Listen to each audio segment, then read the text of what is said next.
So they know something. Yeah, they've been blooming for like a week now. Wow. Over in the Morash yard. I looked, I thought, what is that dang thing out there? And sure enough. We've had the deer. Yeah, the mama deer was hanging out in our yard. With her too. Yesterday, there were 3 lawn ornaments over in Morash. The mama with 2 got scared out of my yard by the mama with 1. And there was a standoff and Uh-oh. the one mama with 2 nipped at the baby Oh, as the baby was trying to harass hers. how old were the babies? They still have spots. Okay. So, Okay. but they, It was just born this spring. Yeah. and then the mama with 1 came and just did a standoff. And so the 3 left. We've been watching the bucks of the year up in the yard going head to head. Yeah. And they think they're cool. And the other night, it was funny, we had the elk come down. And there was a young elk, he had all the spikes about like this. And we had one of those young buck deer going head to head with the elk, and I thought, this is just not smart. He'll learn. I asked how the baby is. I'm gonna follow her backwards out of the chair. There's a lock, yeah. We have a baby that's only like 3 months old. Like a late little one. Yeah. We don't drop them until end of May, 1st of June. anyway. Well, then it's younger than that because I've done it, so it's Oh. that way. Oh, right. It looks like half the age of all the other babies. Yeah. Some of them are really small. And that might be it. It's just small. Well, ours, the ones that 2, I mean, they were tiny and now they're like this tall. Yeah, they grow so quickly. Where do they hang out in your yard? In the slope or do they? No, we fenced because Yeah. my dogs like to eat deer poop and then that causes very expensive vet bills. Oh, really? Oh. Yeah. They're all over because we have beautiful plants in our yard. And we have those 2 lots next to us that aren't built yet. So they hide over there. They're like rabbits.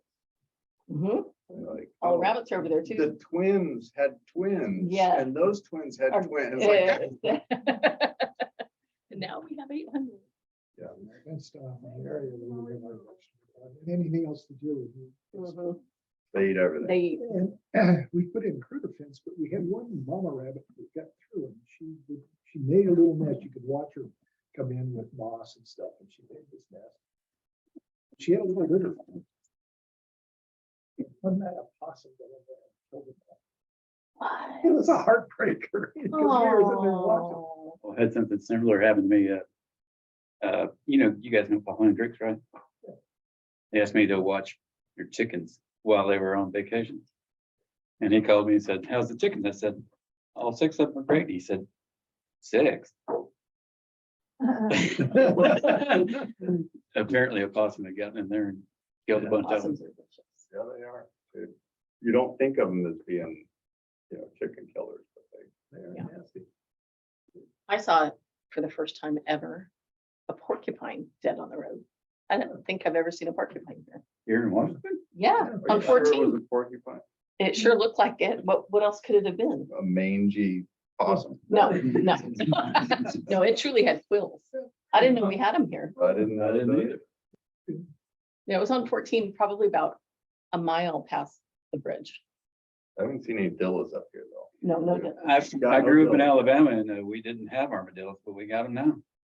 they're nasty. They They can tear took up a your little bit yard. across, they came up through Texas and got into southern Louisiana and then crossed across. And Yeah, they're pretty much roadkill these Yeah. days. they made it into Florida probably 40 years ago. And the Mhm. coyotes did the same thing. They came up and did that loop and they've kind of established in the last 30 years. Crazy.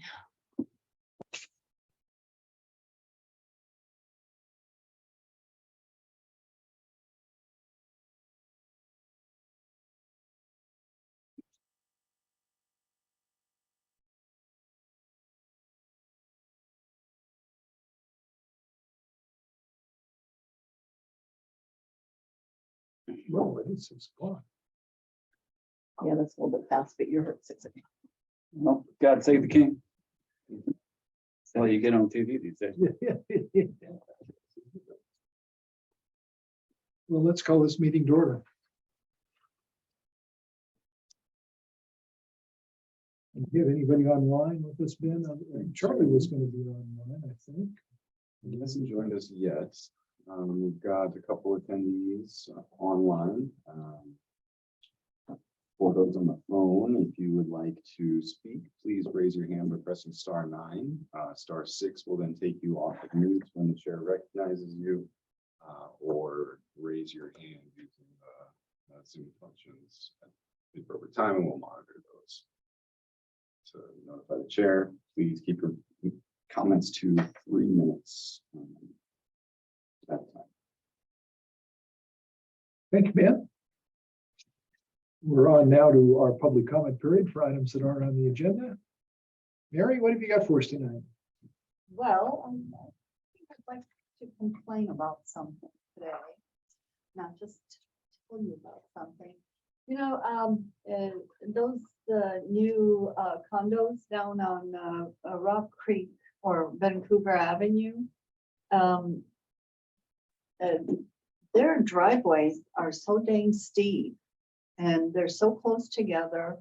And I believe our comprehensive plan states something about having a rural character in our community. That doesn't look like rural character, the way they're built so close to the road and the lack of driveway on it. They even, I mean, I thought we learned from the one on Lasher, or the ones on Lasher Road, where you can barely park your car before the tail end sticks out and you're not going to be putting in a sidewalk. But so I know we are always talking about affordable housing. I'm fairly sure those aren't going to be affordable housing. And they're changing the character of our town. They don't look like they belong in those neighborhoods, the way they're clustered and everything. So I've got some issues with that, and I think other people do too in this community. I wouldn't have brought it up if I hadn't had comments made to me about what's going on down there. And I don't know why the city is allowing driveways that are that steep. What are we talking about again, Mary? I'm not sure. It's a Rock Creek. It's Vancouver Avenue Before the curve. and into Rock Creek. Lasher. Right there, Used to be the Brian garden space. McKenzie's Yeah. condos and the other McKenzie's too. I saw them and I was curious about, is street parking affected by these driveways? Well, part of it is because the road narrows, and if you see that little white line, and I did call the city about that when they were doing construction, because the construction guys were parking there along the sidewalk. Well, the yellow line that divides the road, the road narrows there. So their trucks were over their parking area and into the path of the west going cars. So you had to basically go over the yellow line in order to go past them. And that white line needs to be addressed at some point, because there's the width of the lane to the south is not the same as the width of the lane to the north if you have parked cars there. So I don't know, they have garages, but so do the other condos on the other side on Lasher Road, and people don't park their cars in the garage, they park in their driveway. And if they park a truck, that truck's back end is in the street. So and there's supposed to be another lot there, which you all approved, actually. I have no clue where they're going to put it. So like I say, it doesn't look like it's adhering to the small town flavor, rural flavor that we have in our community. Thank you. When were those, I mean, we've been through driveways and setbacks and site distances. Were these permitted before that or These were permitted after that. after And that? so, the site distance triangle, they meet everything there, the garage door to the sidewalk is, more than 20 feet that we require. The slope is reviewed as part of the public works review for public works standards. So what, so in essence, they are then in compliance with the standards that we came up with here a few months ago. Let's just go take a look. Yeah, I will, Mary. And is there room for on-street? I'm not quite sure I understand the on-street parking issues because the street's narrow, too narrow for on-street parking It's on right both at a sides? curve. Well, it's at a Yeah. curve and the sidewalk is on one side of the street and it stops. Yeah. And then crosses the street and the sidewalk resumes up On the south Vancouver. side, yeah. Oh, yeah, on the south side. Yeah, there's like a white line that only comes to a certain point on the north side of Vancouver Avenue. But because the road narrows, so the city just draws that line. But when you, but all the construction guys have just been parking there no matter that there's white line or no white line. So if you're going westbound and those cars are there, you're gonna have to move over the yellow line in order to pass them because they're in your lane. I think it's safe to assume that's probably gonna be temporary. I don't know, we'll see. Yeah, I think It's a that's, safety issue. that's all zone, R3, so your higher densities there, so it's, I mean, that's what that area is gonna become is much more of that condo-y kind of. Right. Yeah, their And apartments that's are there. that corridor that we kind of like said, okay, this area, you know, running towards the commercial district is where we'd rather have this, not scattered and brought, you know, up by the high school or something like that.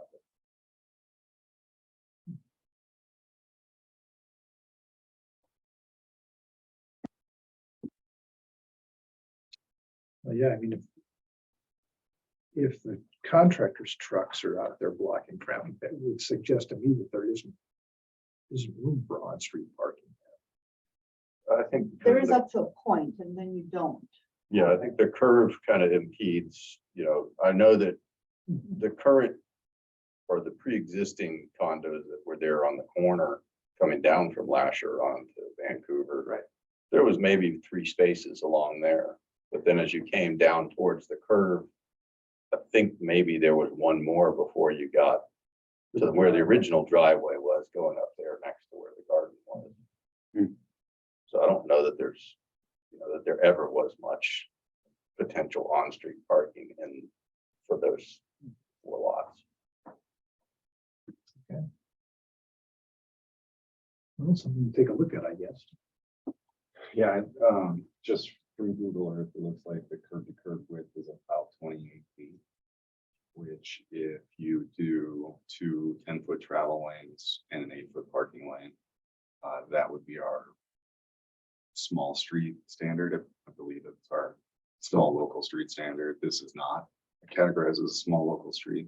So it's more narrow than that small local street standard. Furthermore, like Mary said, one of the travel lanes is 12 feet, which shrinks down all the space for the other side. So it's tight. Is that more a matter of marking? So there could be some relief by changing the marking. Anything else? Do we have anybody else? I would like to give you an update. So this is in regards to the Amtrak idea that I was trying to follow up on. I was trying to collect information about seeing if we could get a slow and go stop here. And I contacted Cascade Locks, the city administrator to Cascade Locks, and he actually tried to do the same thing when he worked for the city council in Oak Ridge. And he gave me all the lowdown on why it's impractical, because, I mean, you know, the railroads around here are like gods. They're like, you know, a nation unto themselves. So they've been here longer than we have. But, you know, he said, there's all kinds of rules and regulations that we have to do, and that's not a box of pandas that we want to open. I'm sorry, he's not here to get that joke, but yeah, and he said that he tried to do that, and the railroads just said, now you got to meet this and this and this and this kind of criteria. And my thought was we just put like a bus stop down there or something like that, and it's just going to be impractical. Plus, also the railroads, I guess, to keep the trains running on time, they don't want too many stops. So if you want to catch an Amtrak, you got to go to Bingen or Vancouver.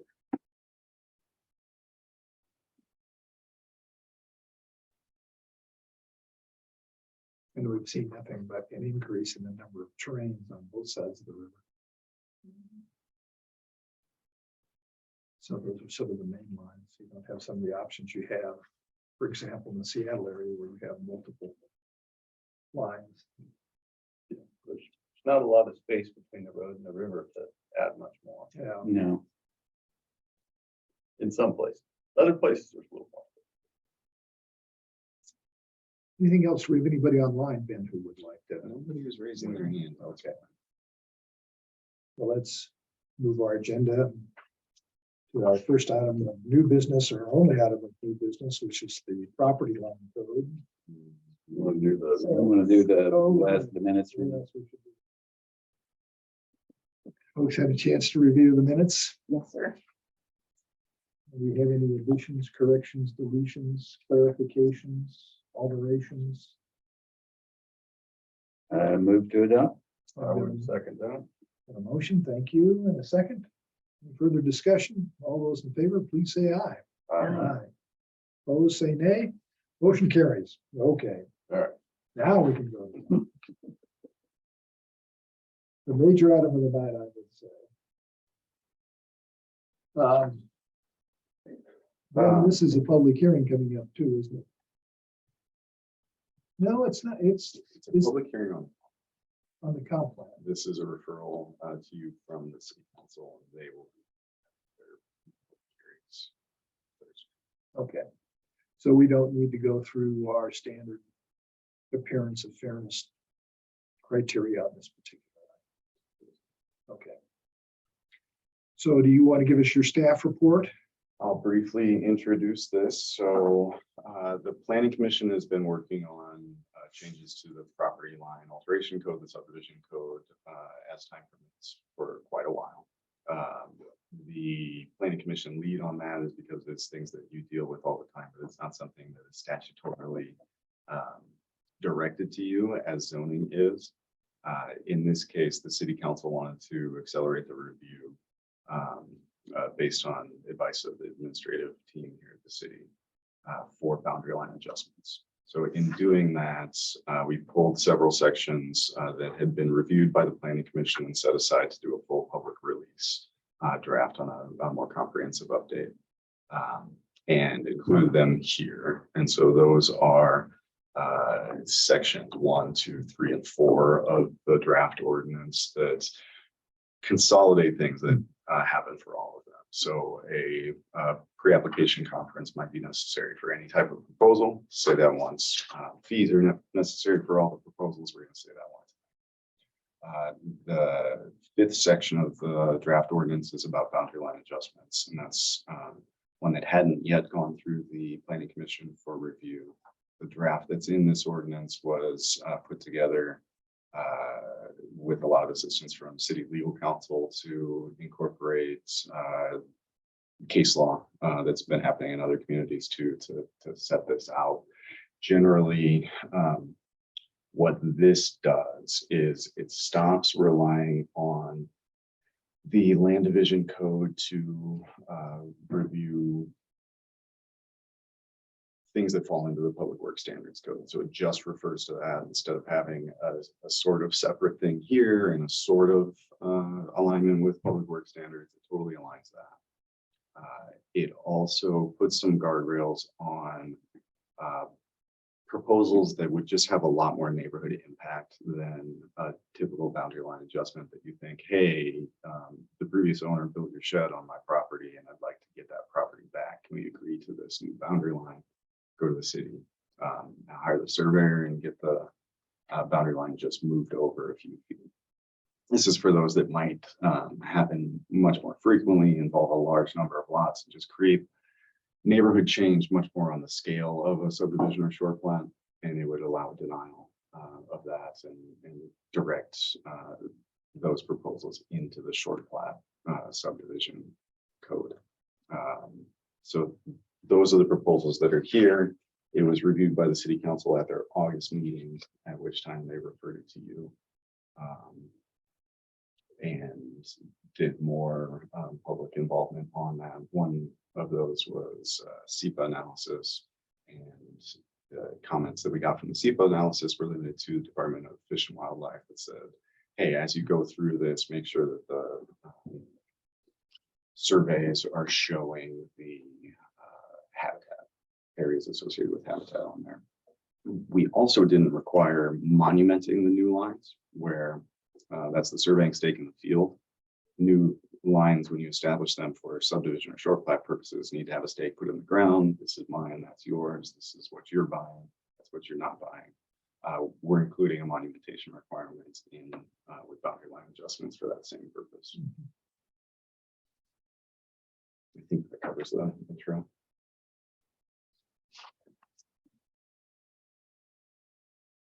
Does anybody, do we have anybody who wants to comment on this item? This particular item on public comment? There were 6, I believe, public commenters that had supplied written comments to the city council that asked to be provided with you. Those are included in here. We don't have anybody that's raising their hand at this point. I did have a question. This is all about the Del Rey thing, right? Well, not all about it, but Yeah, it's not all about it. That's one component of it.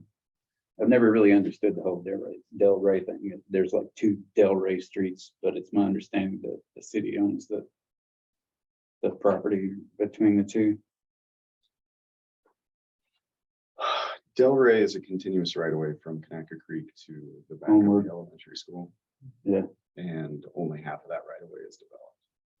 Only 2 units, 2 dwellings on it, right? Which Oh. component? So there's one on this side, that guy right there, and then the one on the other side next to Homeward. On this half, yeah, there's 2 dwelling units that are currently built there. Okay. And there are So what was upwards the, of 20 legal lots. of I read in here, record. the statements that, people sent in and said there was a loophole that the, is it May? Is that the name? They found a loophole to exploit or something? I read that too. Is that what this is, we're addressing here? The scale of neighborhood change, I characterize that as the scale of neighborhood change that can occur through boundary line adjustments is greater than we realize when we just consider it. And so one limitation here is to say, generally boundary line adjustments are between 2 lots, and that the purpose of boundary line adjustment provisions isn't related to proposals that are going to involve multiple lots or multiple adjustments over a period of time that would undermine the land division codes. Or creating additional building lots, etc. I think you just have to look at it. I think in the broader context, that continuum, you've got a formal subdivision, which is more than 4 lots. You've got your short plat, which is creation of additional lots. And then you've got a boundary line adjustment, which doesn't create anything, but should be just an administrative adjustment between 2 adjacent lots. Shouldn't do anything more than that. It shouldn't create an unbuildable lot, by expanding another one. You don't want that to be the case, so, it seems to me that if you're gonna create lots out there, or you're going to erase a lot out there, that's not a boundary line adjustment, that's a replat. It's either replatting a short plat or a full subdivision. And it ought to be going through those procedures and processes, rather than using this sort of administrative aspect. So what is the impact to Delray from this? I have not been paying attention to this particular thing. I think those folks over there, plenty of them are interested in it. I can't anticipate what impact it would have on Delray. I think it simply says that if they want to do something with the property that they hold there, they would have to abide by or go through the appropriate channels. It's either a short plat if they're going to create 4 lots, or a subdivision if they want to do something more. Or a long division, I guess, would be an appropriate way to put it. So I don't think this is, I think what we're talking about is not just Delray, but how do you want to handle this, within the Going city? forward, yeah. Exactly. Well, Yeah, I mean, I think your point is correct. I mean, the boundary line adjustment should be, a specific, line, like Ben said, that at some point in time, a tree grew, a rock fell, something caused the possession of that to change. And so the boundary line adjustment, is an appropriate way. I mean, it shouldn't create new lots or detract from lots. And so, as long as, if our city was laid out on a more logical grid, in the past, cities have tried to keep those lines pretty set, and we're a little bit hesitant to start changing things, but here we're blessed with an archaic kind of conundrum of lines, so slight adjustments don't really make much effect. So I don't know. It goes back, I think, to Mary's point earlier in the evening that, I think a lot of what we see in terms of land division here is sort of representative of what was a rural community, a rural style out there. But it has been. yeah, and so I think, it does just evolve haphazardly. So. like you said, I mean, there's the different variations in developing a lot into, breaking them up into smaller lots, whether you're just doing a single division or if you're doing 4 or more, and where that falls in the process of, subdivision establishment or short plats or any of that kind of stuff. So, yeah, I think some of I'm not sure the whole history on the whole boundary line adjustment as it applies to Delray, but just in the broad sense, if that's how it got used, that's not the intent of it. And so moving forward, we just need to, kind of clarify that this is what it's for. Whatever happened wasn't our intention, and that's not what we intend for the future. Does the city own the right of way between the 2 segments? Okay. Then I have one question. I noticed on here, it says that a boundary line adjustment will not require a variance. Is that consistent with the way we would handle other divisions?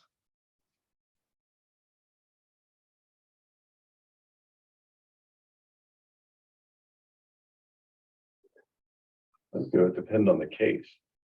Because the only reason you'd be wanting a variance is if the boundary line adjustment created a situation where the lot was non-conforming, Non-buildable. or not buildable. Yeah.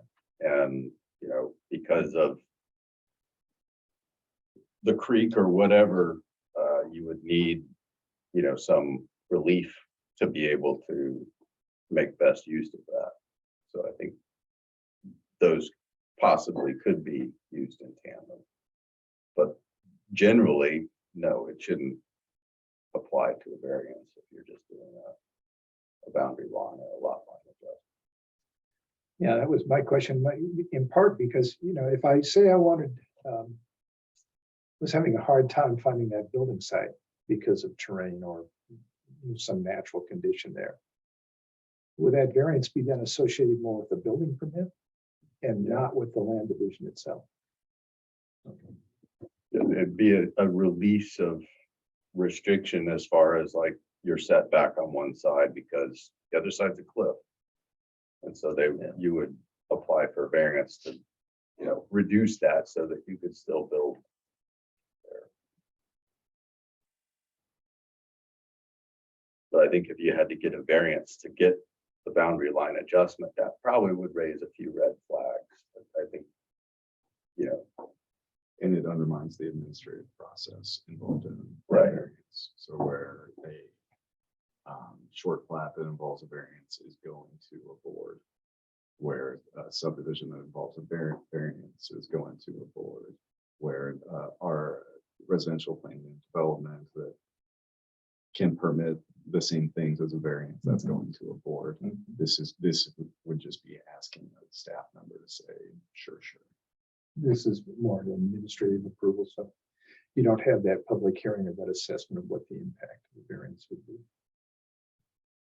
Okay, I just wanted to make sure we were being, again, as we went through this process, and you did all that work trying to make sure that we were consistent across all those land division chapters. Just wanted to make sure that we weren't letting something slip through there. Yeah, we want to add more clarity, not detract from it. And I will note, this is only a few of those sections that you had already set aside. Yeah. And there were a couple more to review. The reason not to include things like a joint definition section is that there are definition changes that we made here that would impact the code if we didn't change the other sections at the same time. Right. And we hadn't gotten to the section for that. Yeah. Again, Ben, do we have anybody who wants to offer comment on this? Still no hands.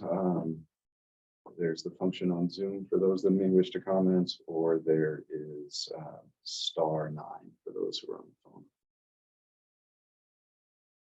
Still none. So if we don't have anybody, do we have further discussion on this? What? So what are you actually having to decide? Oh, the planning commission referred this, or I'm sorry, the city council referred this to the planning commission for their review and comments. Comment could come in the form of no comment. Comment could come in the form of endorsement or recommendation to adopt. It's up to you all. I read it, and aside from just some minor, language things, I didn't see an issue with it. So, yeah, I think good. So Davey, are you thinking we should recommend this adoption to the city I council? thought the language was pretty well done. Who does this stuff anyways? Is it you? Combo. Okay. So- That was some good work, man. But I just had a question about some of the public comments. It seems like there's kind of this recurring theme about significant amounts of undeveloped land surrounding me. And I just want to be clear that this doesn't address that. That's not a boundary line adjustment. So Yeah, I'm they're a little confused as to why on multiple of these public comments that's been brought up. I think Yeah, there were it's three. maybe a There misconception. were 3 people who sent in comments about that Yeah. exact thing. So it makes me wonder, this is like, Well, one of the letters said that boundary line adjustments had been used instead of subdivision. Yeah, and I mean, that's. So that's, I think, why. we If have that happened in the past, Right. that's what I'm saying is we need to clarify that that's not the intent of what the purpose is. Right. It doesn't address large parcels of undeveloped land. This is predominantly for established lots who are adjusting 3 feet this way or 2 feet that way to allow for driveway or the fact that my house is across your property line. Yeah, I assume those who commented on this are adjacent to the Mays sort of ownership there. north of Del Rey, which is a pretty sizable parcel. Who commented? Kurt and Sherry Ash. Yep. Pat Rice, Amaya Smith, David Wyatt, Chris Wilson, and Amaya Smith. from and District Pat 1. Rice had something to do as well. When was the timeline that that stuff occurred?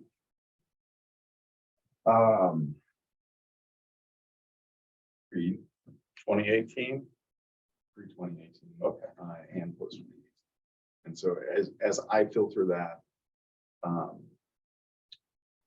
I think that there's an expectation if that there is going to be land development all around me on vacant land, I'll somehow get a notice of it.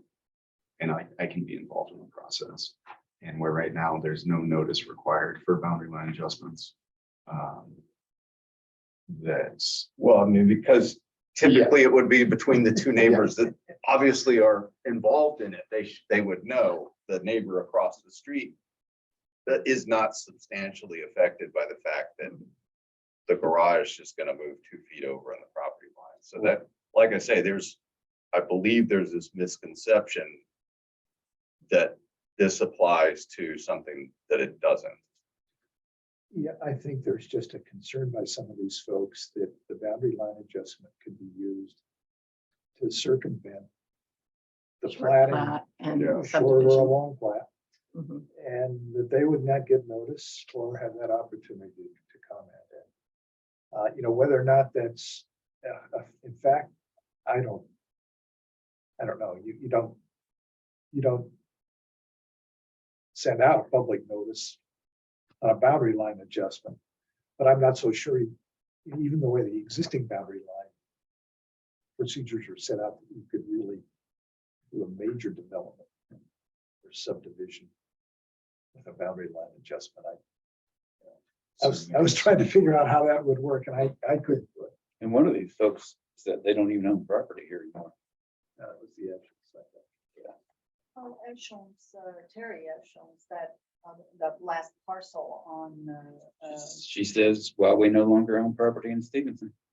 that's Kurt and Sherry. Yeah. Terry owns the lot. Smith, Terry Smith, yeah, so. Yeah. So how are others feeling? Is this something we want to make a recommendation to the city council that they adopt these changes? I agree with taking, to me, going through it and reading it all, it's very clear and concise. So I'd have no problem. Making that recommendation? Mhm. Yeah, I would make that also just, and make the point that this is specifically for this reason, and it is not for large undeveloped parcels and not a way to circumvent the subdivision process. That's right. It's an element in the city's overall land division suite of tools. So do we need a motion for this, Ben? I would certainly feel, I think, more Yeah, I think comfortable so. with the motion. And the way that staff would process that would be to add a recital, a whereas clause saying planning commission review the draft regulations and recommend that. I motion to approve the adoption of these things. Thank you, Dave. A second. Thank you, Ann. Got a motion and a second. Any further discussion? All those in favor say aye. Aye. Those say nay. Motion carries. Thank you, Ben. And it was well written, and I didn't have any trouble following the logic on this. You use gender neutral language.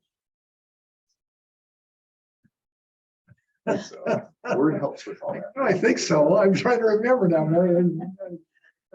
I think he's getting way better at it. Okay, now we are up for public hearing on our comprehensive plan amendments. Okay. And, you know, we've been through this discussion. We've had several sessions on this with Ben in terms of the capital improvement plan and how we wanted to see that integrated into the comprehensive plan. And so tonight we are at that point where we're having a public hearing, inviting the public to tell us what they think of the work that we've done so far and whether or not they think it's a good idea for this to proceed, whether they'd like to see any additional changes or whether they think we're just off base to start with. So with that,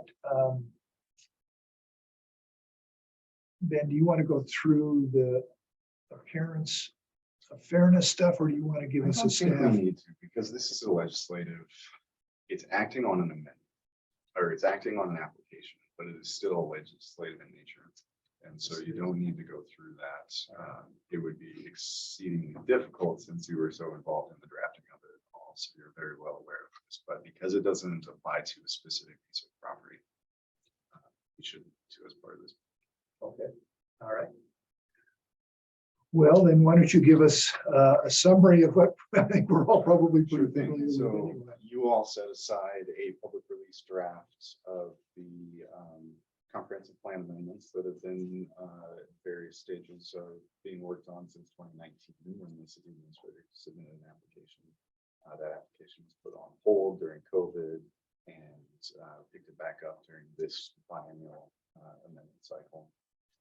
In the public release draft, you set out your public involvement expectations that included public hearings. This public hearings by the city council. We did a separate special meeting for the capital improvement program and comprehensive plan amendments. And we've done some targeted outreach to review the capital improvement plan, which gives meat to what we're requesting here. So city administrator has been working on that, consolidating the different plans that we have. This was the analog version to show where water projects are, sewer projects, street projects are, fire projects are. The evolving document also includes parks projects that have been identified. And we've turned the analog version into a digital version that if you checked your mail today, I believe was in your mailbox. Yes, If not, it will be soon. So asking for comments on that. Are we planning for the right improvements? Are we prioritizing and investing in those improvements according to the right time? So that's, the meat of that is why we're doing this, or why this is being requested of you, and this would enshrine those expectations that we're planning for the future in a coordinated fashion, saving the public the cost of mobilizing two different contractor crews in the same spot in the same year, or saving the public the disturbance from that same multiple construction in the same part of town year over year, and appropriately budgeting for things and budgeting for the water and sewer rates that go into those two. So those of you who have been on the sewer system for more than 5 years have noticed a very steep increase, and that was after several years of no increase or very slight increases before that. So the reason why the arc goes like this is because the arc didn't go like this and just got used to it over time. So I'm trying to make sure that we're budgeting for that in advance and rate structure to support the necessary improvements out there. So that's all there. The new documents for you tonight are really just the cover memo recommendation of the Planning Commission to the City Council. It steps through several findings related to Stevenson Municipal Code Section 17.11. That's what deals with comprehensive plan adoption, comprehensive plan amendments. A major one of those are the approval criteria that you need to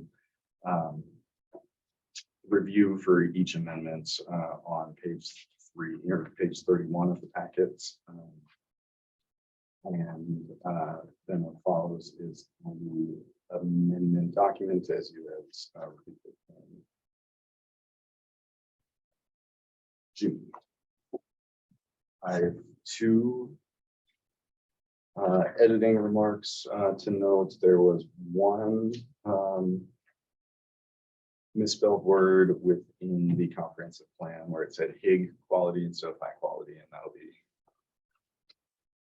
adjusted in advance. And then in this recommendation document on the first page, The short title there, description should end after city's processes and delete the following 4 lines. And then where it says SMC 16 subdivision, it should say 17 zoning. Stevenson was misspelled at some point, but I think it was to the lead up and it's not really germane to the discussion.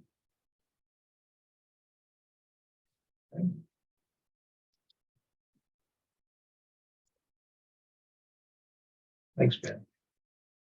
I think this is sort of a culmination, of a fair amount of work that we've done. And again, I think it's important to draw that distinction in terms of what we got on our mailbox today in terms of proposed actions. Because that is sort of implementing sort of the direction and the policy and the expectations that we set in the comprehensive plan. They're not project specific recommendations here, but they provide that framework and that context for what we're now seeing city staff put together. But let's see if we have any public comment on this document. It looks like the phone-in is not there, so we're just looking for raised hands by using the Zoom functions.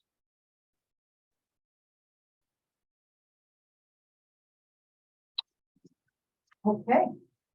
Mary Ricard Stevenson. I think this is a good idea because it's always a good idea to have coordinated infrastructure plans. So you don't have to get 2 contractors to come dig up the same street 2 weeks after you paved it to do something else. And I think that was one of the main reasons for this. So I applaud the city for getting here and you all for the hard work to get here. Just a couple of things that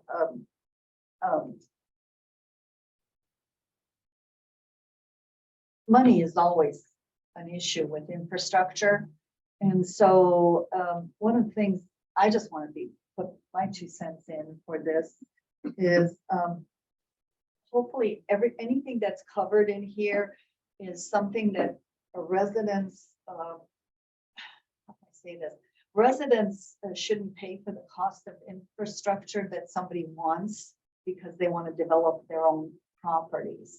So I don't know if you've read the front of the Skamania Pioneer last week, but that raised my eyebrows. That's a lot of money. So I hope that this does not produce any plans that seek to extend infrastructure past what we can afford in this city. Let's take care of the infrastructure that we have here that hasn't been updated for a long time. Just this last year, we finished here on Loop Road.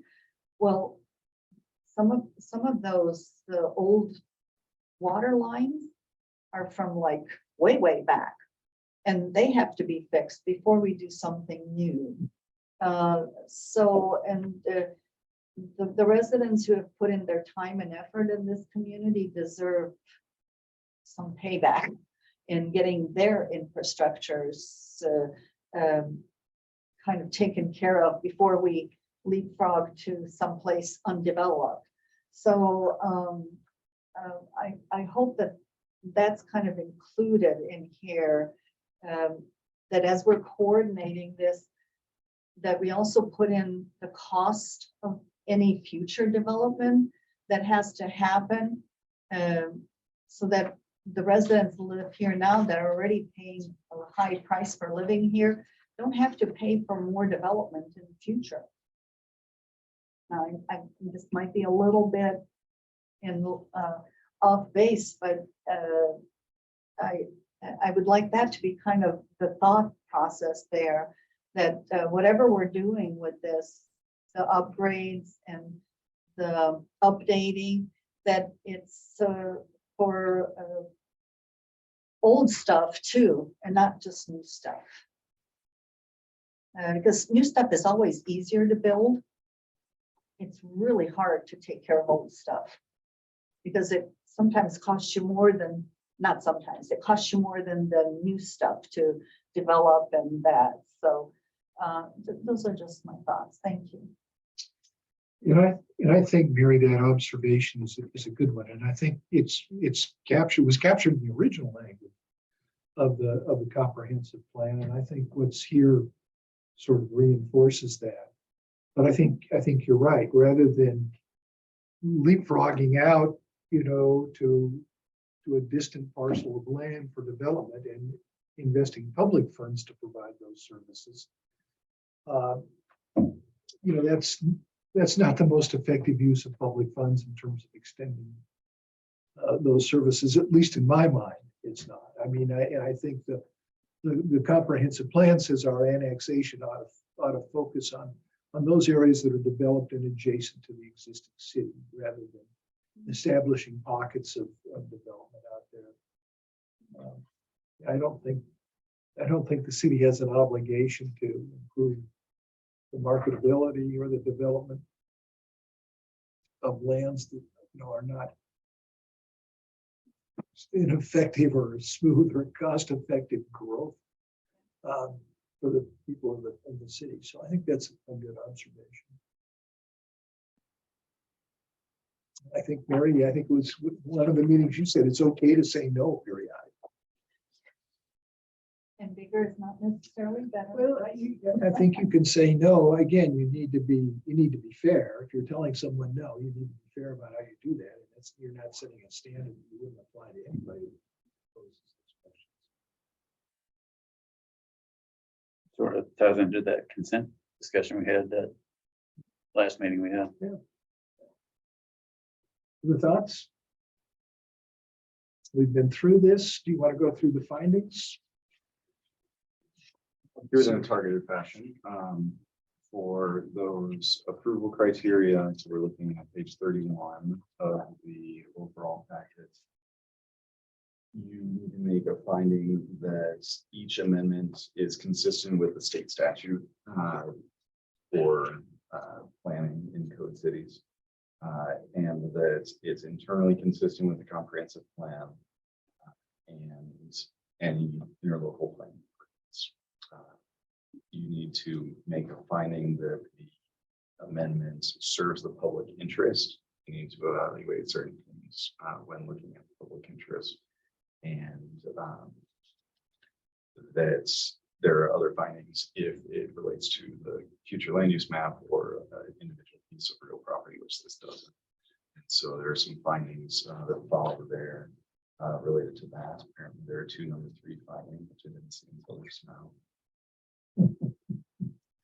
So we can 2 trees are always better. We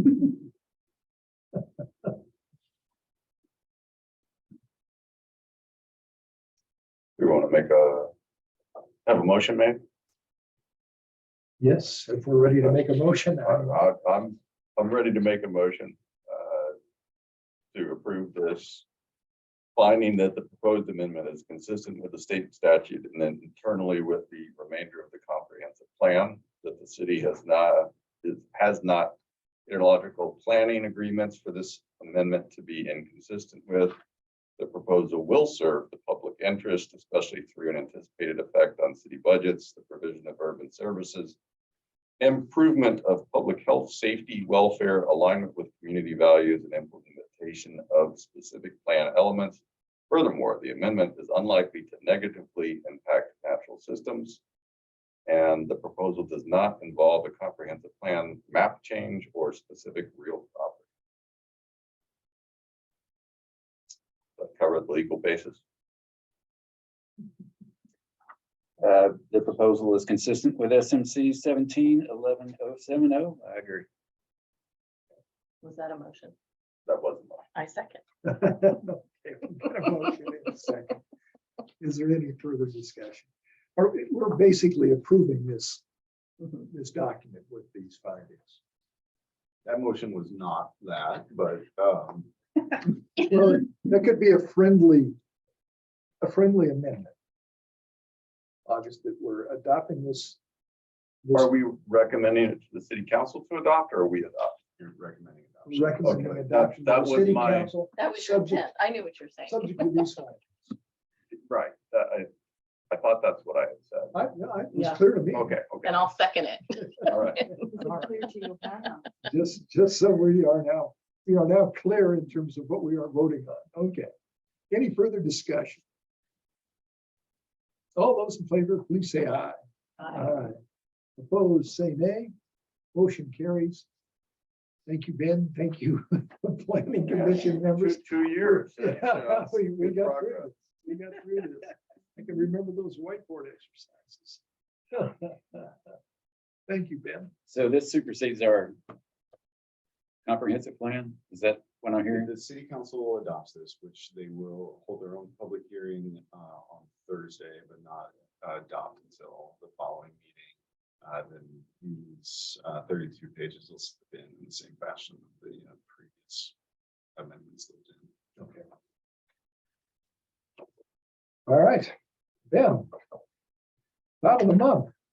Thought of the month, an interesting one about housing prices in a way that we don't typically think about them in a zoning sense. And so this is Federal Reserve policies and how that has been fueling something that Mary has talked about in the past about the Mary's modification wheelhouse, totally. housing.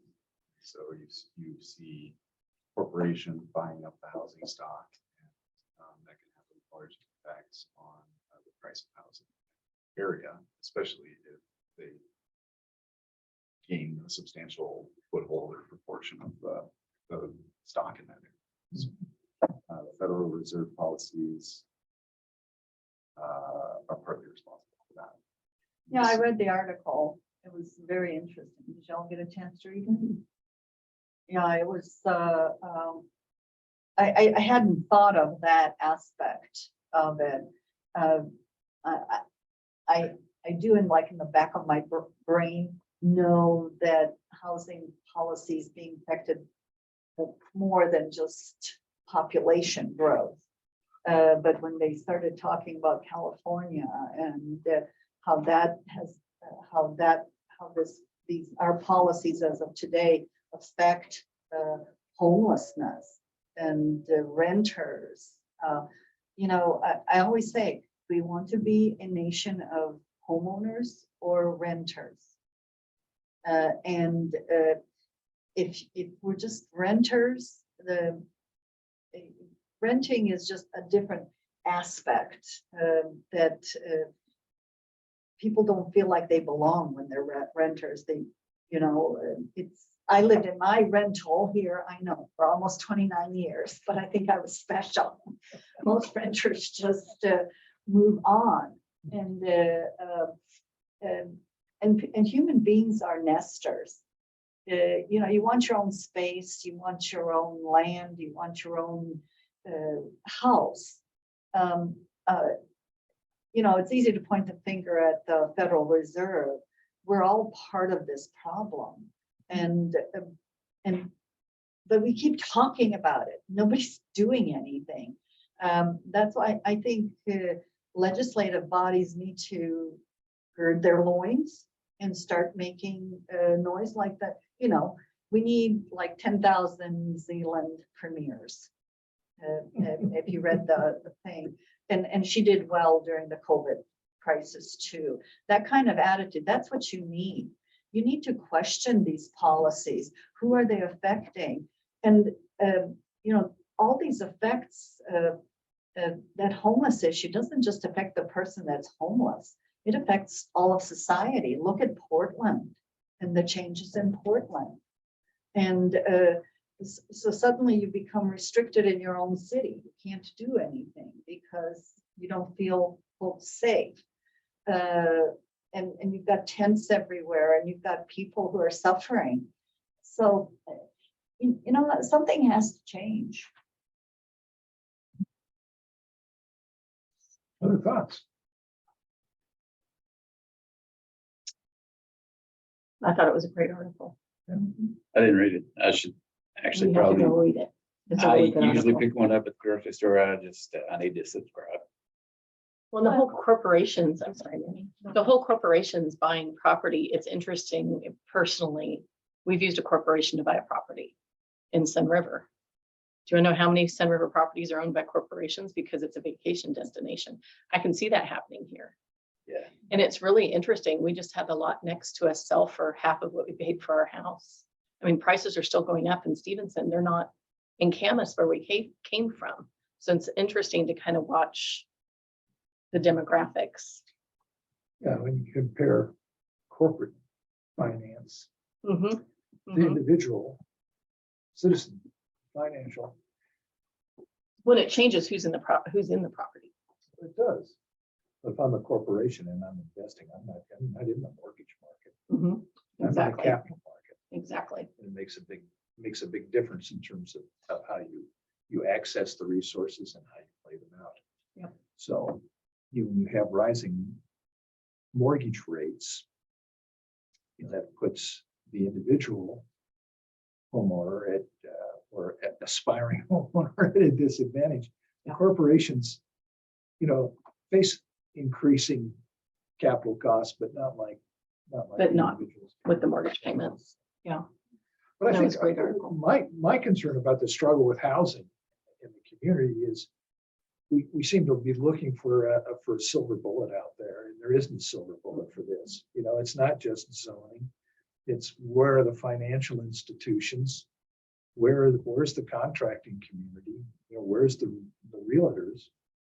And what is the market demanding out there? I talked to a lot of the builders around here, and I know August probably has. We probably all have. They're small businessmen. Where's their largest profit margin? Single family residences. And there's been plenty of demand for them. But they're not affordable housing. And so that's why I say it's a legislative issue. I don't think we are at this level, you guys are not going to build affordable housing in Stevenson. There's just no way.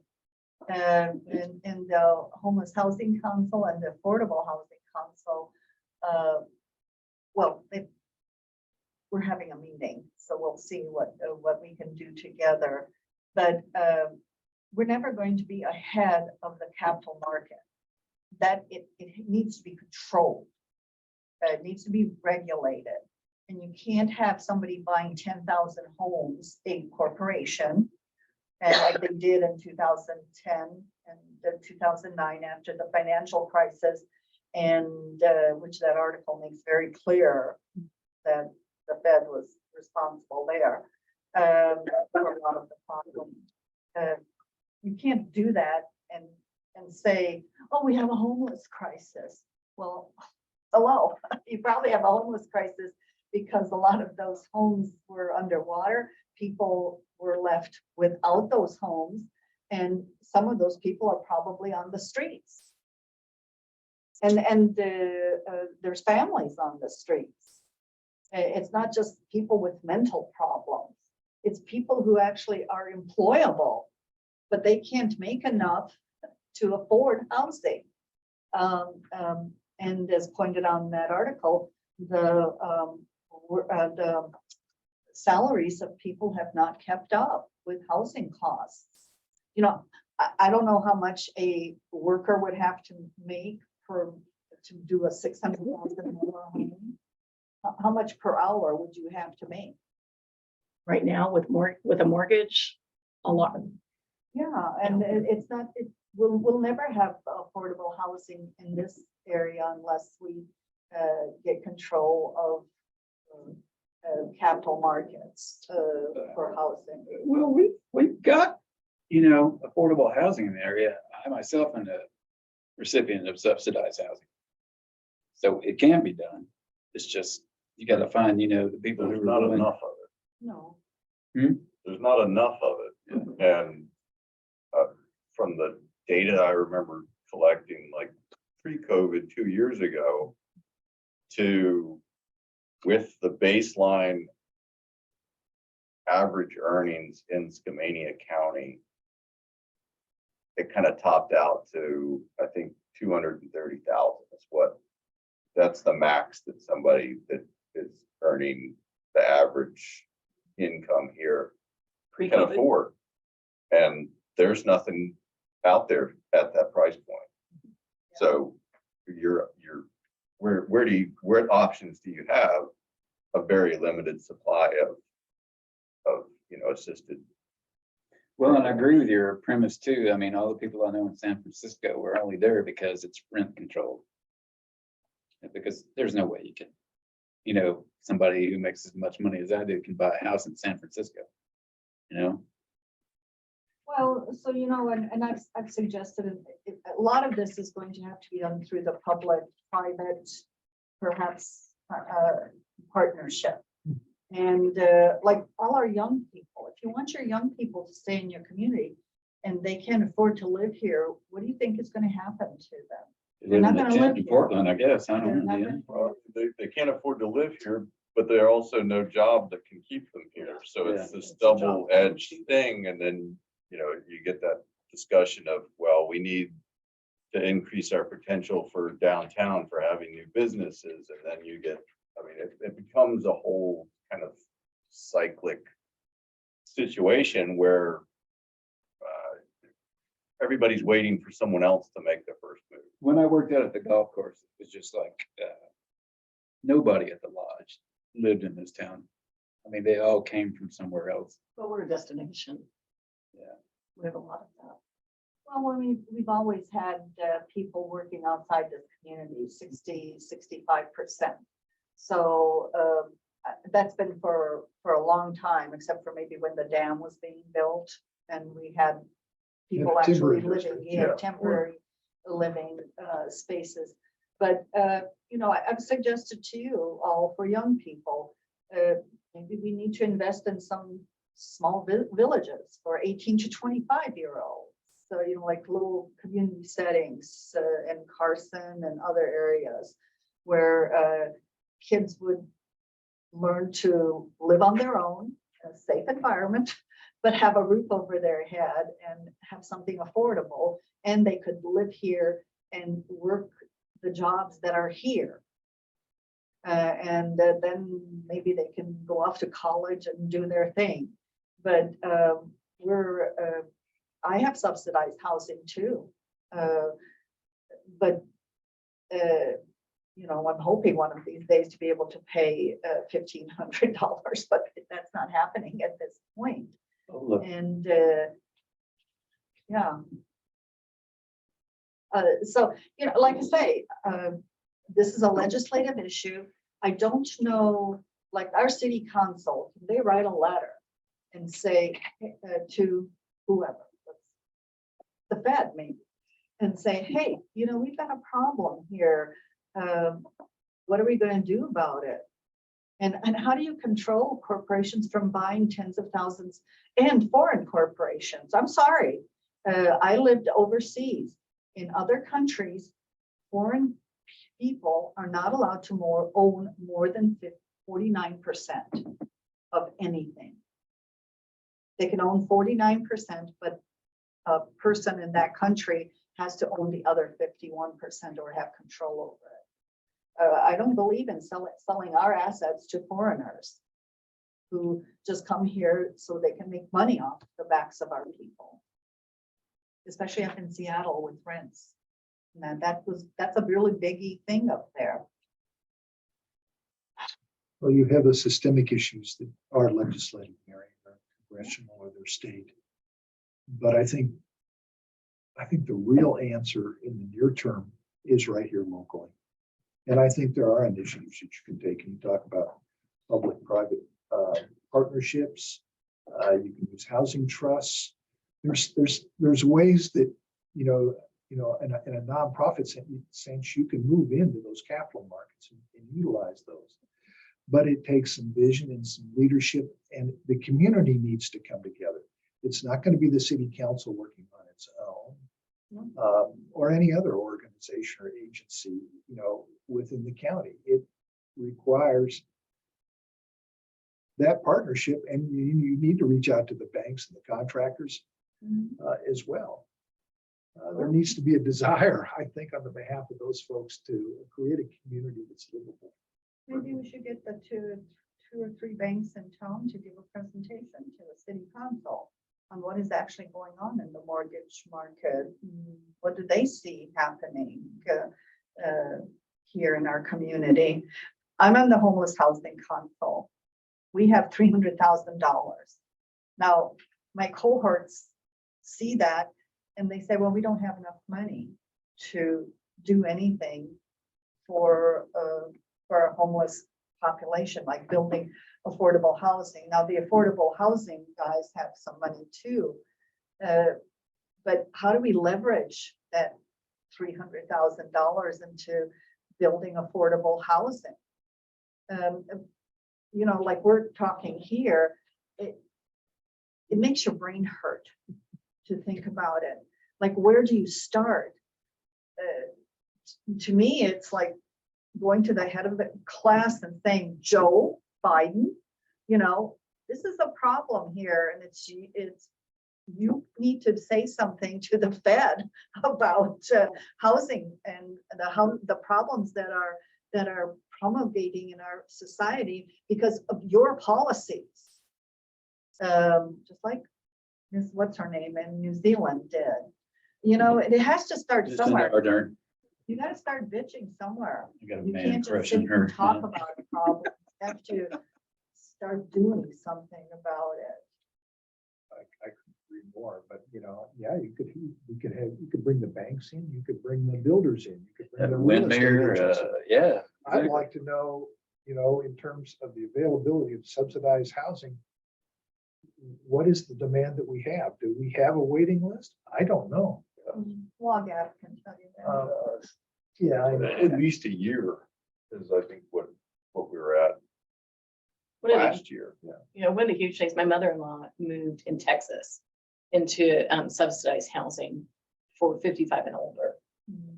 And they were fourplexes, 2-bedroom, you know, quad, I guess it's condo, not an apartment, on a nice plat, you know, so you had a kind of a centralized area where you could meet and that type of stuff. It was all through federal grants. Mhm.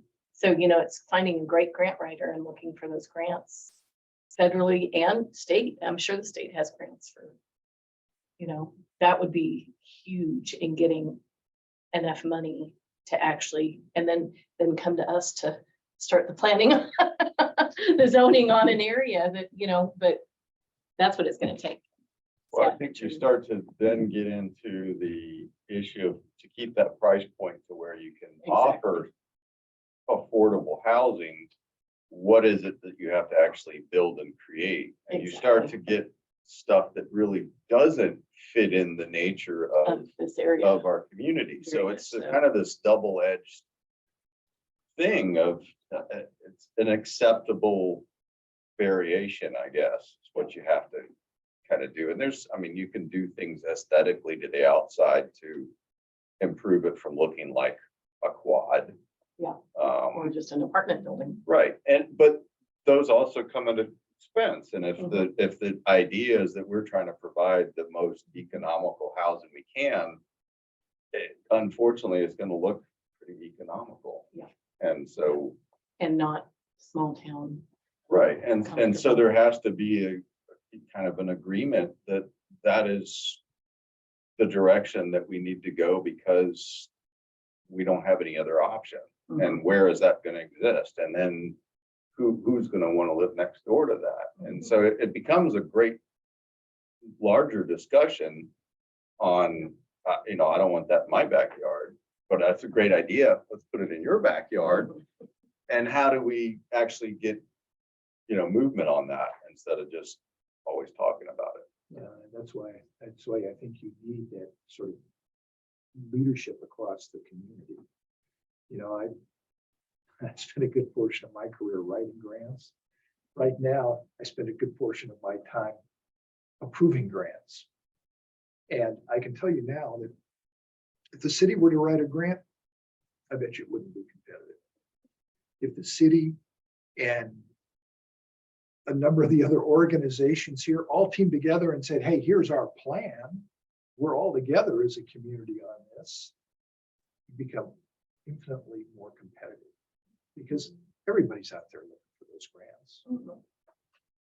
And if you don't have something you're bringing to the table that says, yes, here's a community that's behind this, they've got the organizations and the skills to make it work, you don't get the money. I mean, in a way, it's an investment. And so that they're looking at that same thing that you would look at as an investment, you know, but do these people have their stuff together, or, you know, am I gonna be able to show that, hey, we provided this grant and look how successful it is? That's what you wanna see. You don't wanna, you know, yeah, we gave all this money to these people and they kind of like squandered the money. That doesn't flow well. Well, So, Portland has that, what is it called? Reach, REACH group. It's Sharon Kaplan told me about it. They buy houses in Portland and then they make them affordable. Transitions does something It- similar to yeah, that. It's, I think it is REACH. I can check it out and send you something. And, but they're funded. They have the money and then they buy the housing and then they not give it, but they sell it to people who are at a certain economic level. You know, I mean, in the long run, you need people who will work in your community, who make the community run. Bedroom communities don't operate just by themselves. You have people in the stores, you have people, you know, doing things in those communities, and they're not making $100,000. So you've got to have some housing. Now, I will have to disagree a bit with you, August, on the issue of how the housing, like fourplexes or whatever, and I've heard this at the Skamania County Planning Commission too, that poor people have to live in multiple housing, and I'm not sure that is true. Maybe our houses need to be smaller and our lots need to be smaller, so that we can have more. You know, when I was young, stupid, yes, I lived in apartments and some people live in an apartment for their whole lives. And back east, people live in, but they're more like homes than apartments. They're not just like a few rooms and you need some space, the green space too. I think Mary, you know, I think oftentimes you do equate affordable housing or low income housing with apartment buildings. But I think that's a misnomer. I think that's occurred because on a per unit cost basis, it's cheaper to do it that way. It And is. so if it's cheaper to do it that way, then that housing is more affordable that way. But if it doesn't match what you're trying to achieve in terms of the character of your community, That's what I'm getting at. But like I said, it was said in a way that was like not complimentary to people of lower economic status. So, yeah.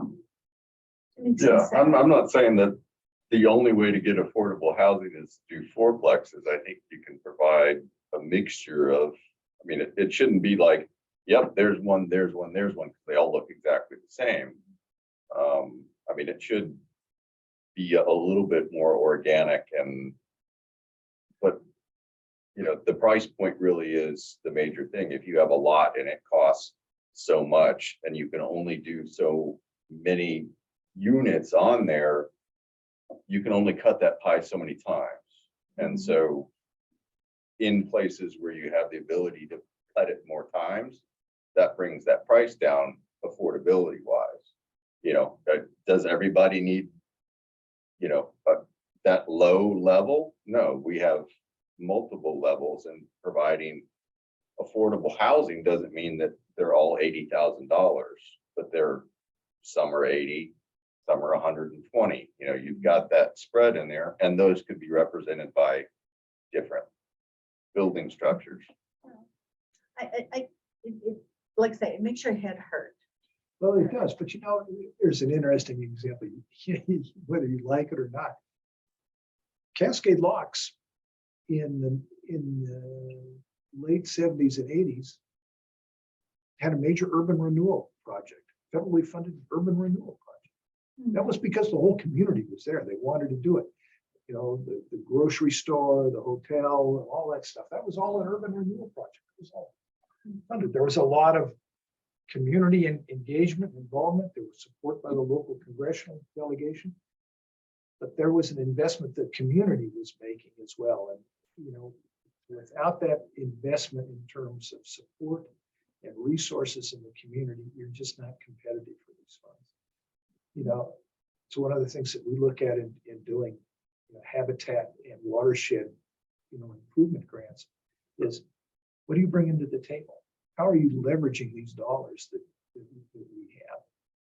And we have to go back to the legislature, or we have to go back to the Department of Commerce, and we have to say, hey, this is how we invested. And not only this is how we invested, this is what we actually got.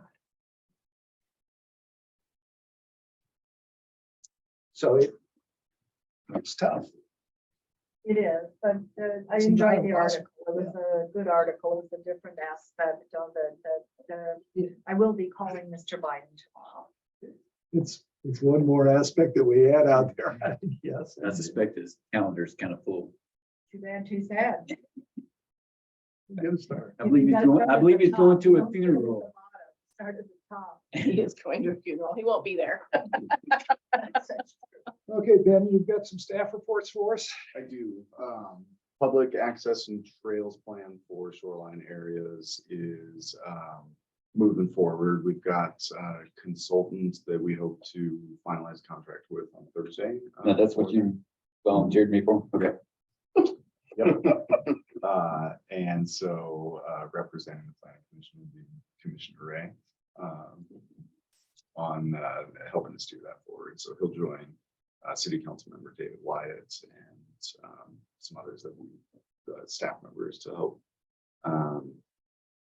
help guide that project with the intent that that's done at mid-year next year. So go out there and plan for it. They're going to be a good company to work with. So that one's moving forward.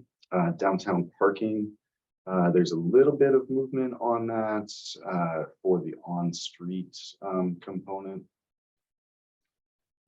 Nothing that's groundbreaking or really maybe isn't worth a report to you all, but it's something that took up my time to rewrite the on-street regulatory component, scrub out some of the things that are either not supported by state statutes or amend some things so that it can be the knobs can be turned as we figure out more things like maybe a downtown resident parking pass to allow overnight parking. So small steps to prepare for big steps if we decide to make any of those. So that'll be going to direct outreach to impacted parties soon, with the intent that the council will adopt that still sometime this year. The sewer projects have been underway. So the extension here from City Hall up to Frank John's and a little way up, that one's all done. The collection system project that added capacity to the line that's in Rock Creek Drive, it upsized that from something like 12 inches to 18 inches. Added capacity there, added capacity to the lift station that takes it from there across the creek to the sewer plants. Their original timeline was September. They're not going to make that, but they are close. So we're waiting for a timeline from them. And construction's underway at the sewer plant, the major expansion there. So that's a big one, and staff's gonna be really happy when that's done and usable. And we're focusing on other big problems, including those strategic or those strategies identified by the city council as part of their process. So we're finalizing what that is. Remember, needing to do a work plan for the planning commission and just kind of holding off until we get some direction from city council. One of the directions that we'll get is related to housing. And so this is a great discussion. And we'll reinvigorate our previous discussions about zoning, but then other issues.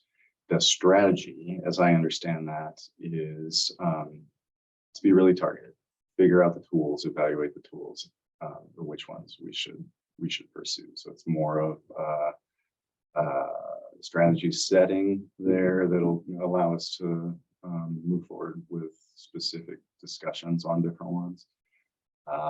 That'll be tasked with me, and one of the ways that I want to start organizing that or thinking about it is in our housing needs analysis from 2020. Is that the date on this? Yeah, right before the pandemic. So we did this in here. There's an assessment that an organization did of the city of Portland and the housing costs. What goes into the $2,000 rent that is typical in the city of Portland. They did a similar one for Seattle, and it's this great stack bar chart that says, I don't know what this would be, but something like $75 would go to the marketing of the unit. Another 75 would be direct profit to the development company or somehow related to the development company. Different portions of it. So property taxes might be 300 or so. City development fees might be $150 of that rent. Previous landowner is a big one, maybe 400. Property management company to keep it up, and then materials. So it's a great way to consider where the knobs are that we can change, or what tools that we can do to change, and what tools we don't have to change. So this is specific to urban living, where there's property management companies and marketing, and not relevant to us. They did a similar one to Seattle that had different components of the column. Didn't read into why they had different ones there. It was just their ability to analyze evolved in some way. So anyway, that's there. I would postulate that the last component has at least doubled since that was produced. I'm not sad.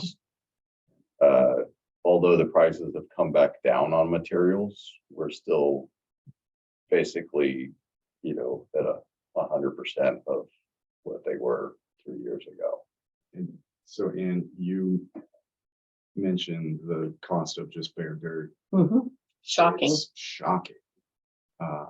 And so it's shocking. And so Well, part of the problem is with the mortgage rates. We have a builder in our neighborhood who started moving dirt. A lot next to us sold for so much. And he's got 2 houses over here. So he stopped and put the lot up for sale because the price point of the houses he's selling, with the mortgage rates, that really limits who can afford it now. So it was really interesting to watch that happen. same property. No, it's Nothing. shocking. Yeah, it's shocking. And so $190,000 for vacant lot or up. And so that is, for me, that's saying one thing, that our supply, we're so undersupplied to compare to what the demand is. I'm either paying that or I'm not getting anything. And so figuring out how, waiting until the landowners figure out there's a market for that and then do something in the vision for figuring out how to help that system is something that we focused on before by just making sure that it's allowed when the landowners figure it out. Another concept that I want to explore more and try to work out the details on would be somehow, and this gets to what your point earlier about the people who've lived here for a long time. So the longtime property owners that are either dying or preparing for retirements, own a lot of land that could be divided. They don't have the capital that it would take to put in the infrastructure to get there. And so they've got to sell it before anything develops. They're going to sell it at this rate. And then the new landowner is going to put in the infrastructure, and they're going to make their margin back, and they're going to sell it at another rate. And so what I'm wondering is if we can build into our subdivision procedures sort of an easy way for subdivision plus the local improvement district, where longtime landowner can go through the process and get the approvals, understanding that it's going to be a local improvement district that pays for the upgrades. And so we're identifying all the water, all the sewer, all the street improvements that need to go into that.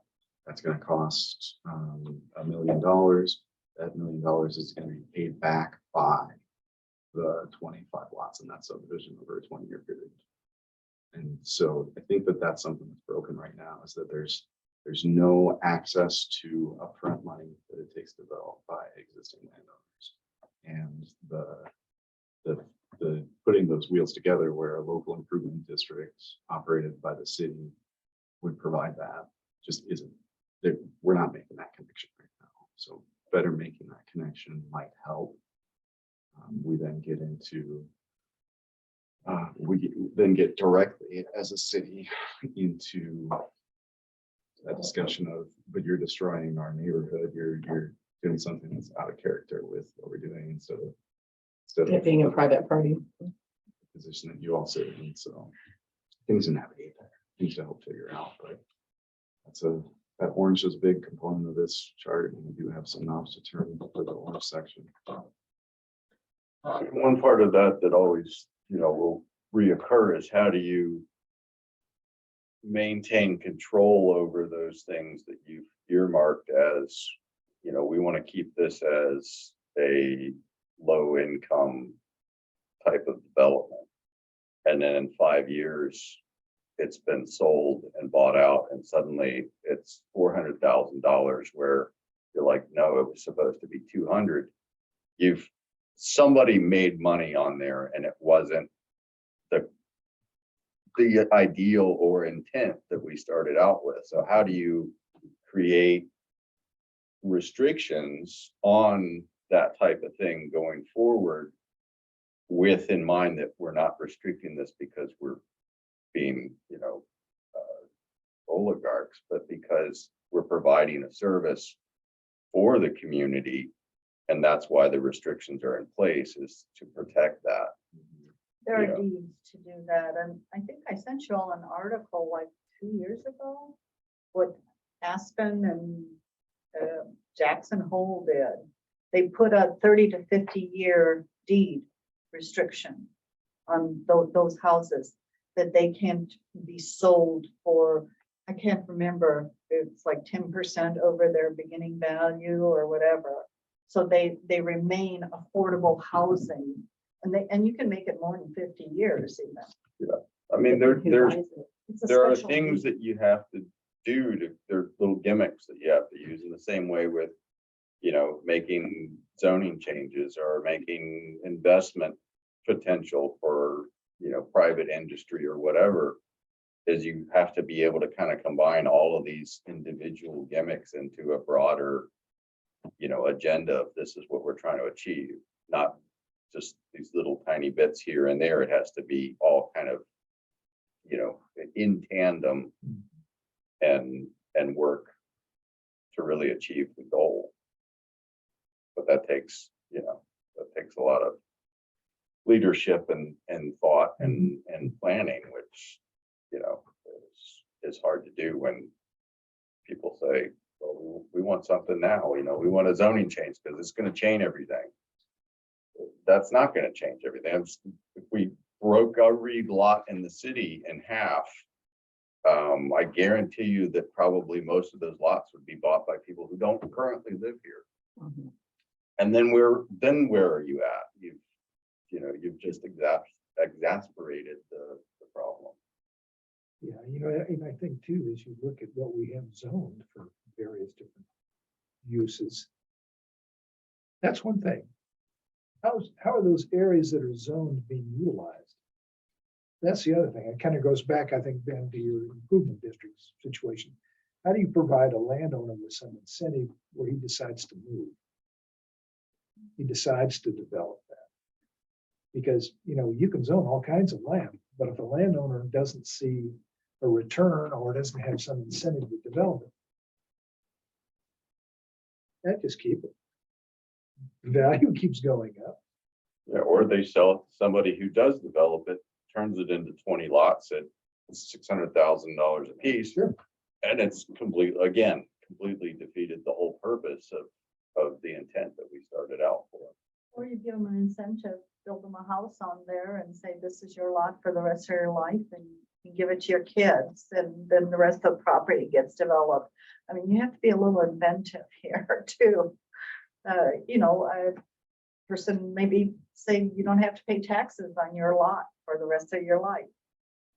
Well, I know in Ballard, my sister's ex-husband's family, his grandmother did the same thing. She allowed a builder to come in and build a multiplex with the agreement that she had a life estate in one of those units, which absolved her of like, I don't have to worry about any of this stuff anymore, and I have a place to live.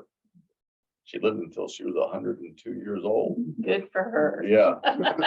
So, Might as well use that. yeah, so she had it for, I think, yeah, like 40 years she lived in that place. But I mean, and it worked.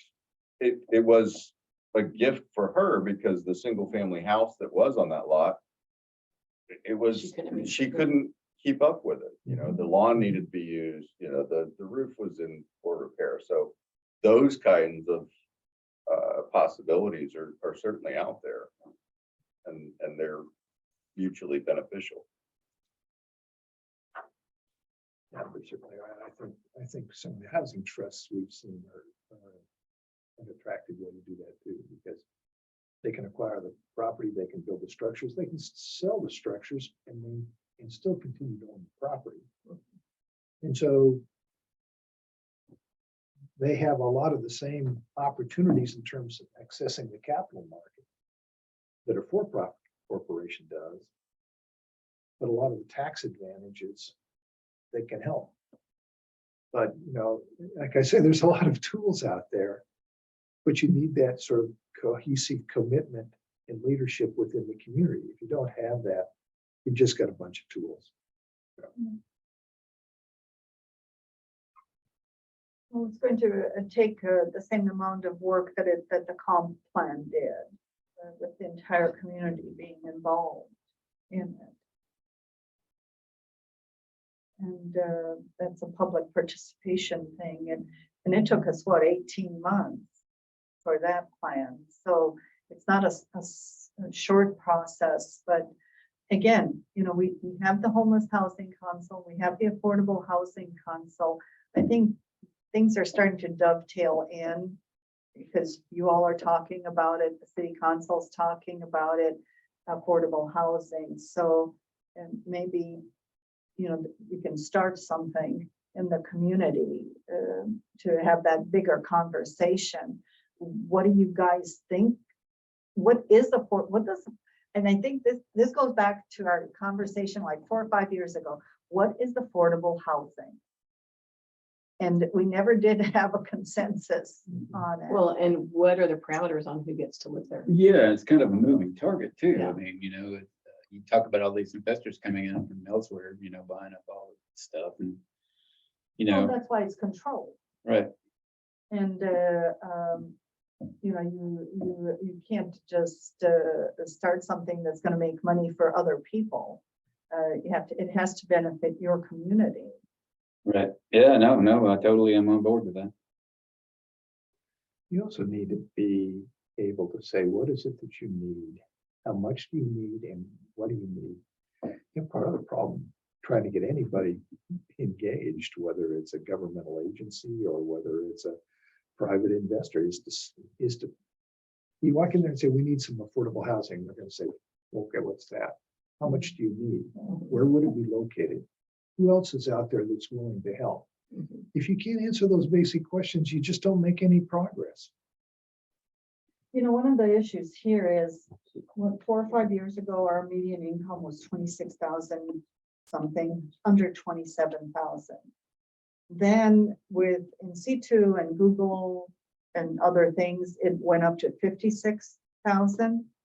But I don't think that that's a majority of our population making that kind of money here. So that's where the banks and other people who have the financial records might be able to give us a clear, you're asking, what do you need? Well, how many workers do we actually have? And we had the census just now, so that we should have those figures too. I have to say, the other day I got a call from the US Census Bureau. They want me to come back to work to do a housing survey in our community. And I thought about, they sent me the paperwork. I was going, I was 70 years old, let me think. But I will do it. But so they're concerned. I don't think they got a good view during the 2020 census about our housing situation. So maybe we need more financial information for our community. What is the real income of our people in our community? Because we have a lot of people, or a number of people who are making a lot of money, and then there's the rest of us. Yeah, it skews the, The City Hall shared that same opinion. We participated in a free to us, I believe, pilot study for a different way to do income surveys. Mhm. And the results of that survey confirmed the high rates. And so The high rates. we're not eligible for certain federal grants because our median income is Too high. too high in comparison to the rest of the state's median income. And so they're diverting those funds to the lower income. Really? Or it's, yeah, more than 51% of our community makes an income above that level. And it's for communities who are majority below that level. And so we participated in this. We thought we were gonna get that and get automatic eligibility for these grants.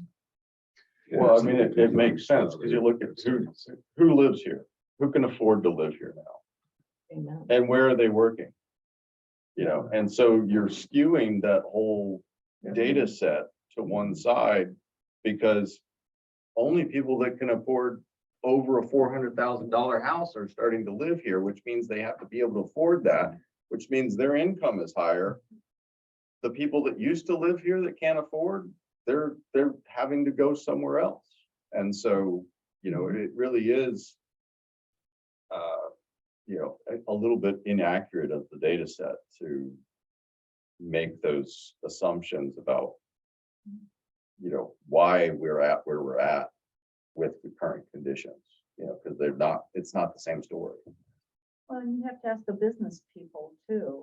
I mean, they should know what their workers are making. So, you know, if they're willing to share that Very, data. very little. Yes, I know, Well, I know. It's skewed. We're here because we found out during COVID, you can work from home. Yeah. And basically everyone around us is exactly the same. Hey, I'm sending And my his- grandkids to learn coding in college so they can take but care of me. We when- planned on retiring here, but we moved earlier, thank goodness, because we could work from home. And that's a lot of the people who've moved in the past 2 years. But obviously, I think you make a good point when you look at the last few years, particularly the pandemic years. And you look at the development that we've seen. I can remember, gosh, you go back 3 or 4 years ago. When you guys were processing 3 or 4 building permits a year. And now, look at all the infill. that we've And seen. people are fleeing the cities. Yeah.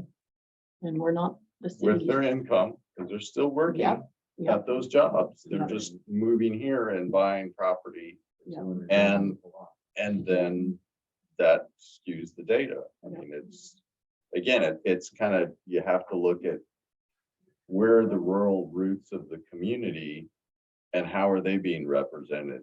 And is it a shift towards the newcomers that are making it even harder for the traditional residents to remain? And that's, I mean, I think that's where the whole affordable housing comes in. It's not people from Portland moving here looking for affordable housing. It's the people that are here trying to say, hey, I just want to be able to stay here. I can't afford this. Or the businesses with low wages that need people. Yeah, I can't get employees because they don't have anywhere to Yeah. come from, and they're not gonna commute from Vancouver and pay what they have to pay for rents there, come $15 here job. and get $20 an hour. It's I don't just know, not, our favorite waiter at Thunder Island lives in Malino, Oregon. That just shocked me. And he said his rent was $800. He can't get that anywhere else, so he drives. Yeah, It just blew me I away. live in my car for the week. Rather than drive. Amen. My last time on this, my first time on the Stevenson Planning Commission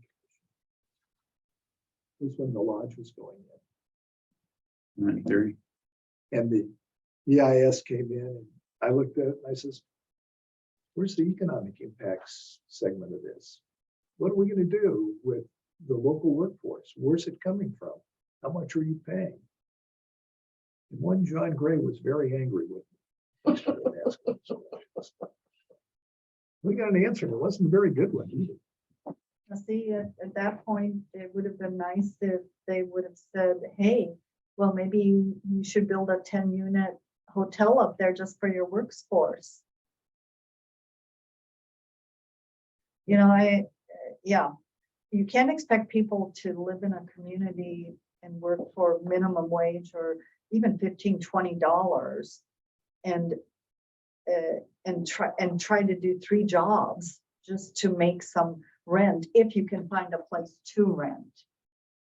Yeah, So that's the big if right now is, Yeah, I'm from Alabama and the minimum wage is $7.25. I don't know how people, they work 3 jobs and or they live together or they have families that support each other. I think it is interesting, you know, as Ben is saying, you know, we have a median income that's too high to qualify for some of these programs. But you go back and you look at the intent of when those programs were set up and they're trying to say, well, gosh, we really want to go to where we have a high percentage of low income folks. And that's how we measure it. And yeah, it does tell you that story. But it doesn't tell you the complete story either. And I think just one of the things that I've come to see and go over the years is the higher up you get, the intent is pretty good, but sometimes what they come up with in terms of the measures to implement their intent, they really don't produce because they don't have an idea of what's really going on the ground. Well, that's why I say those numbers are skewed. I mean, I know people here. I know what people's incomes are.